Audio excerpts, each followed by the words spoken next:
A primeira coisa que lhe queria dizer é que o conceito de notícia não se coaduna com o conceito de falsidade. Porquê? Nós aprendemos todos, não é, que a notícia, por definição, é aquilo que é verdadeiro. Logo, eu prefiro não usar o termo notícia falsa ou fake news, popularizado recentemente pelo Sr. Donald Trump, não é? Mas prefiro usar o conceito de mentira, ok? Portanto, retiro daí a palavra notícia e incluo aí a palavra mentira. A pergunta que me faz é, obviamente, sim. Existem muitas mentiras a circular na internet e a circular nos média, mas na internet em particular.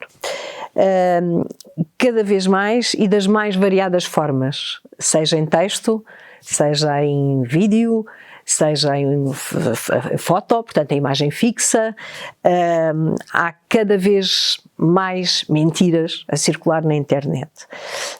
Porquê? Porque há cada vez mais recursos, há cada vez mais utilizadores, há cada vez mais conteúdos e, portanto, este campo, nomeadamente o campo das redes sociais, tornou-se um campo fértil, não é? Um campo muito apetecível,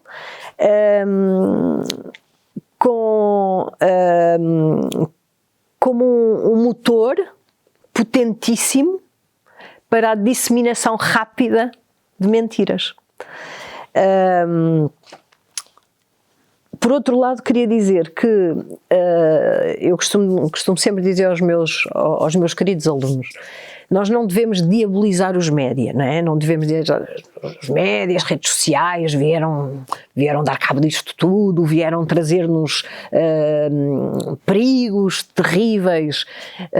Não, nós devemos pensar os média como recursos, mas quem está atrás desses recursos são pessoas, também são alguns robôs, mas vamos pensar que são pessoas, são empresas que têm intenções. Muitas vezes são empresas que têm intenções comerciais e têm intenções políticas. Portanto, ideia-chave, não diabolizar os média, perceber que são recursos, mas perceber que é através dos média que circula grande parte dessa mentira, que podem eventualmente fragilizar pessoas individualmente, não é? Podem fragilizar grupos, podem fragilizar sociedades, países, por aí fora. Estas mentiras têm objetivos claros, não é? Têm objetivos como manipular, denegrir, causar dano, e causar dano, lá está, a alguém, causar dano a algum tipo de instituição, de país, do que quer que seja.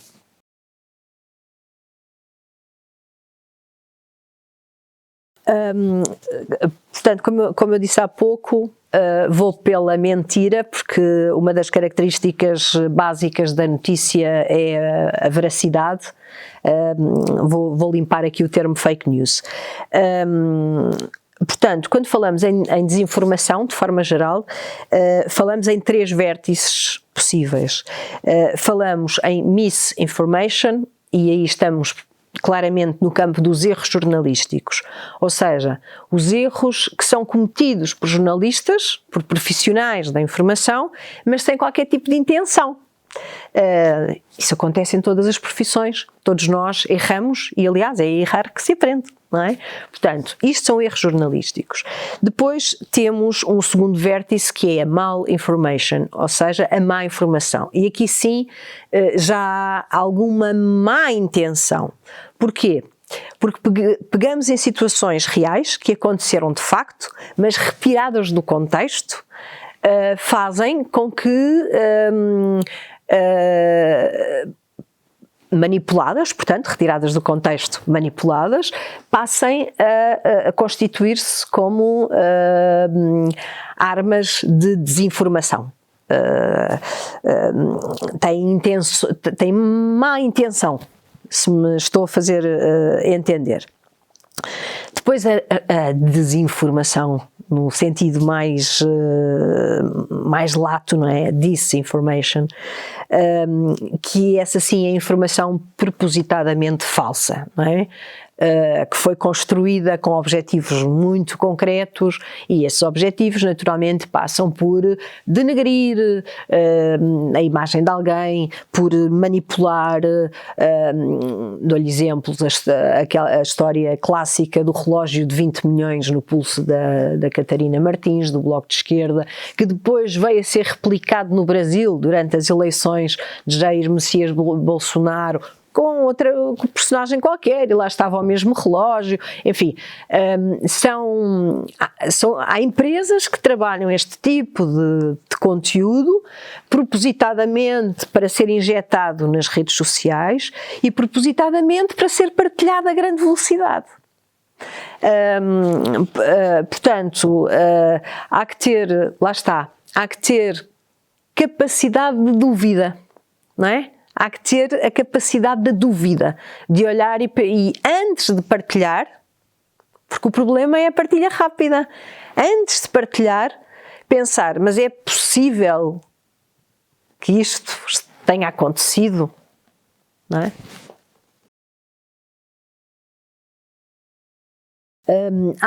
Eu penso que aquilo que me está a perguntar tem a ver com a forma de validação da informação.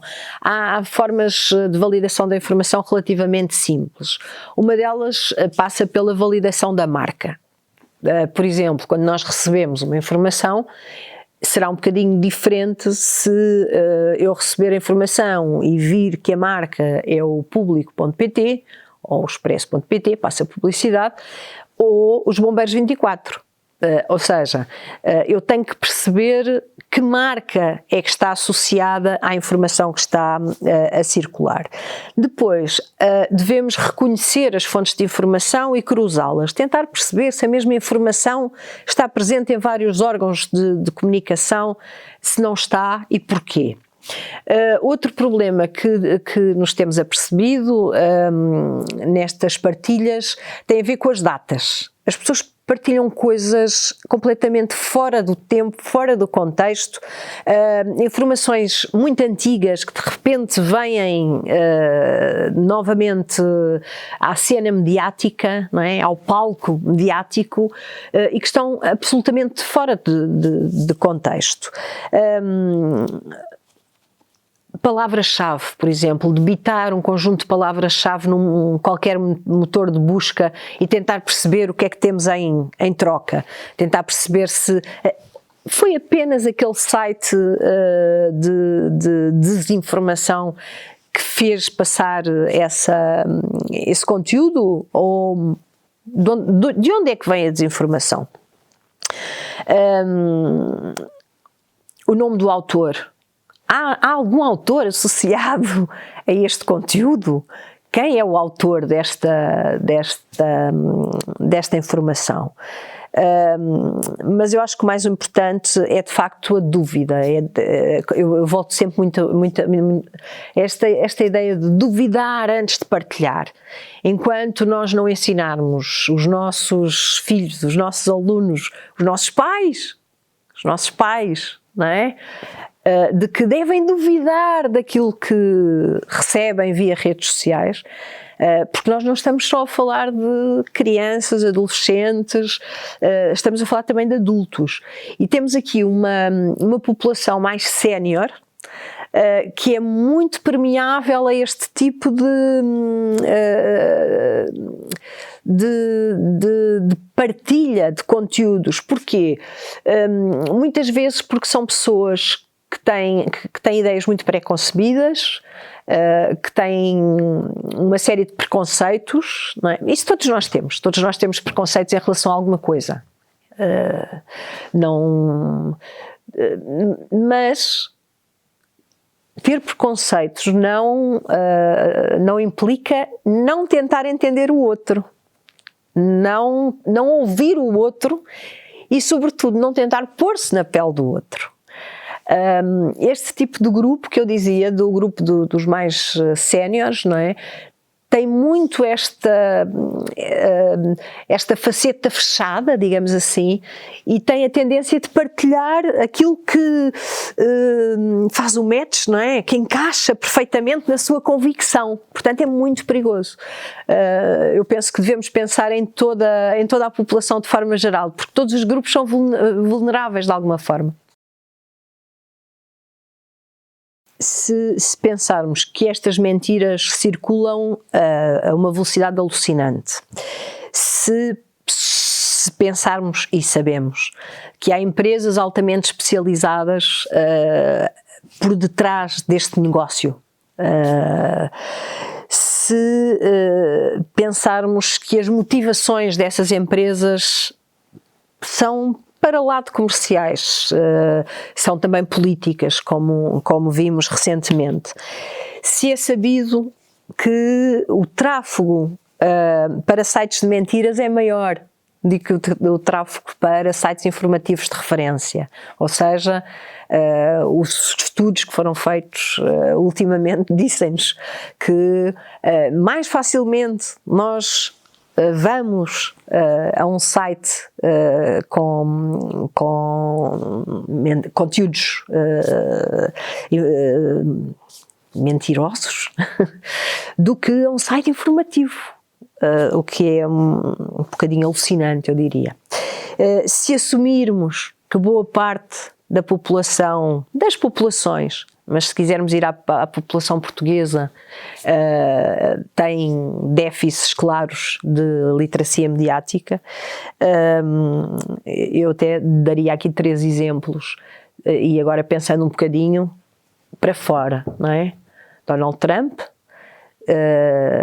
Jair Messias Bolsonaro e o escândalo que foi o Brexit e a ligação à Cambridge Analytica e tudo o que veio daí. Portanto, eu acho que este tipo de